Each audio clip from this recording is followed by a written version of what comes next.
General Francis Ogolla is the new Chief of Defense Forces and becomes the 4th officer to hold that position under the current constitution and the 11th man to lead the Kenya military since independence.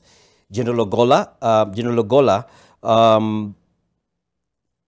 an Air Force officer, takes over leadership under the rotational formula crafted under General Retired Daudi Tonje and will be deputized by Lieutenant General Jonah Mwangi from the Kenya Army. Leila Mohammed gives us the details. As has been tradition in the last 2 decades, the change in guard at the helm of the Kenya Defence Forces not only changes hands from one officer to another, but also from one service to the other. Lieutenant General Francis Ogolla takes up the highest ranking duty within a defence force that he has served for the last 4 decades. The now General Francis Ogolla is a graduate of military science from Egerton University and also holds an undergraduate degree from the University of Nairobi. He has undertaken specialist training at the National Defence College in Kenya and at the École Militaire in Paris, France. He has also been trained as a military pilot in the United States Air Force. General Ogolla will be deputized by Lieutenant General Jonah Mwangi from the Kenya Army, who was appointed the first ever Vice-Chancellor of the National Defence University Kenya in the last administration and will be replaced by Major General Mohammed Farah.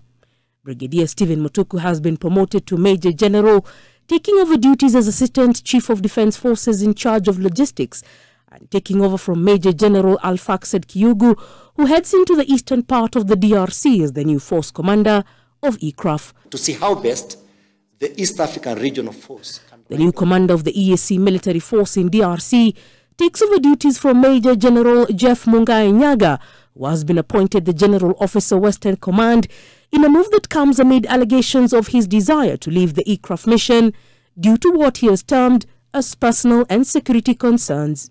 Several other changes have been made in the senior leadership at the Department of Defense. Brigadiers John Koimo and Abdul Kadir Burje have been promoted to the rank of Major General and handed new responsibilities at the Joint Staff Command College and the Directorate of Military Intelligence. Major General David Tarus has been named the new Deputy Army Commander, while Brigadier Yahya Abdi takes over the same role as the Deputy Commander of the Kenya Navy. Major General Abdul Kadir Burje has been named the new Director of Military Intelligence, while former Colonel Anthony Rotich, now named Brigadier, will now be the new Commander of the Military Intelligence Corps. Major General Paul Otieno has been named the new Director of Kenya Shipyards, while Brigadier Alfred Gitonga now heads the Air Wing of the National Defence College. Following in the footsteps of the 10 men who served before him, General Francis Ogolla is now expected to serve out his duty to flag and country after attaining the 62-year age of the CDF, or whether or not he will be able to complete the 4 years expected in his duty to service, which can only be renewed by the Commander-in-Chief. Leila Mohammed, NTV, Nairobi. Now back to the horror.